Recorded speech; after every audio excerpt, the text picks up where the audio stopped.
नमस्कार दर्शक बंधु स्वागत करुच्ची आपण चैनल सिंपल नॉलेज को। समयटी समाप्त हो सारी क्यों देशर लोक मैंने मनीष रक्त पी था आपणकर ऑप्शन गुड़िक है ऑप्शन ए चीन, बी ग्रीक, सी आर्जेंटीना, डी इथियोपिया।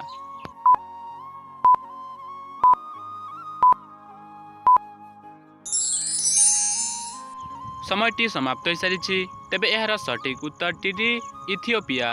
इथियोपिया देशर लोक मैंने मनीष रक्त पी था। परवर्ती प्रश्नटी है मशा केते दूर जाए उड़ी पारे आपणकर ऑप्शन गुड़िक है option A 50 foot, B 40 foot, C 30 foot, D 20 foot.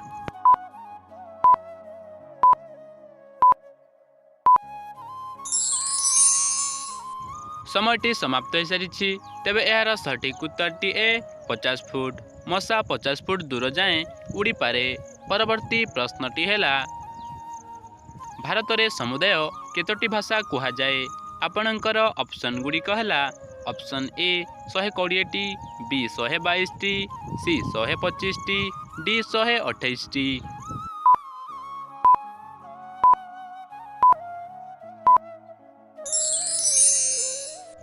समयटी समाप्त हो सारी तेबे यार सठिक उत्तर टी बी 122 टी।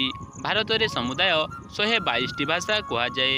परवर्ती प्रश्नटी है डायबिटीज रोगी माने राति रे कौन खाइबा उचित नुहे आपणकर ऑप्शन गुड़िक है ऑप्शन ए रुटी, बी माछ, सी मांस, डी भात।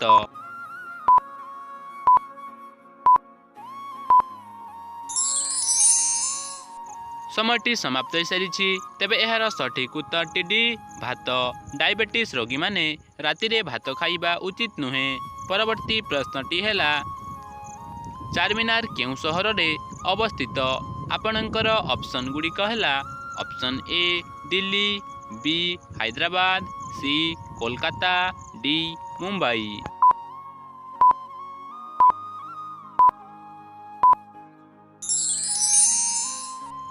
समयटी समाप्त हो सारी तेबे यार सठिक उत्तर टी बी हैदराबाद। चारमीनार हैदराबाद सहर रे अवस्थित। परवर्ती प्रश्नटी है विश्वर केउ नदीर पानी गरम होता है आपणकर ऑप्शन गुड़िक है option A Ganga, B Godavari, C Nile, D Jamuna.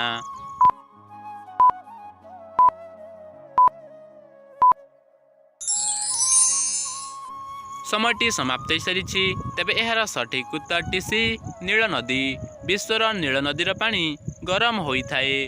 परवर्ती प्रश्नटी है साप निजर भोजन पचाइबा पई केते दिन समय लगी थाए आपणकर ऑप्शन गुड़िक है ऑप्शन ए 4 दिन, बी 5 दिन, सी 6 दिन, डी 7 दिन।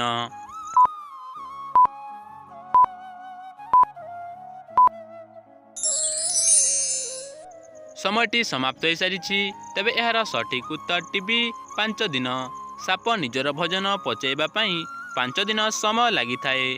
परवर्ती प्रश्नटी है प्रथम हिंदी भाषा कहूथिबा रोबोटर नाम कौन आपणकर ऑप्शन गुड़िक है option A Kalpana, B Rahul, C Kajal, D Rashmi.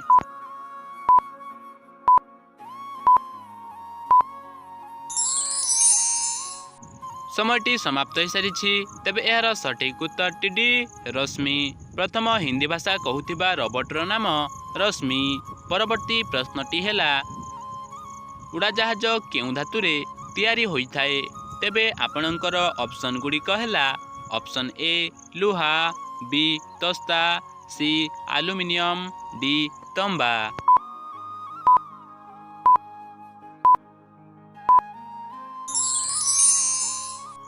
समयटी समाप्त हो सारी तेबे यार सठिक उत्तर टी सी एल्युमिनियम। उड़ाजाहाज एल्युमिनियम धातुरे तैयारी होइथाए।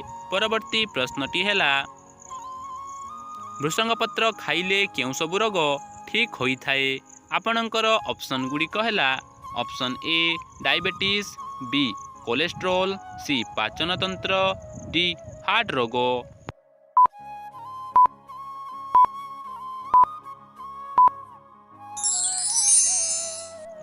ଆପଣଙ୍କର 5 ସେକେଣ୍ଡର ସମୟ ଅବଧି ସମାପ୍ତ ହୋଇସାରିଛି।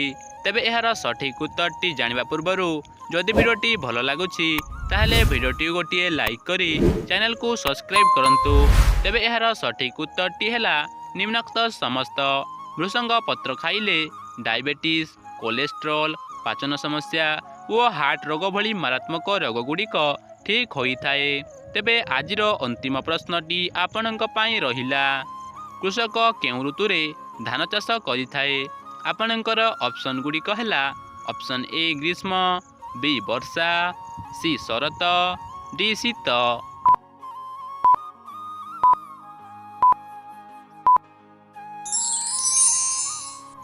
ସମୟଟି ସମାପ୍ତ ହୋଇସାରିଛି। ତେବେ ଏହାର ସଠିକ୍ ଉତ୍ତରଟି ଆପଣମାନେ କମେଣ୍ଟ ମାଧ୍ୟମରେ ଜଣାନ୍ତୁ ଏବଂ କେଉଁ କେଉଁ ଜିଲ୍ଲାରୁ ସବୁ ଆମର ଏହି ଭିଡ଼ିଓଟିକୁ ଦେଖୁଛନ୍ତି ତାହା ମଧ୍ୟ କମେଣ୍ଟ କରି ନିଶ୍ଚୟ କୁହନ୍ତୁ।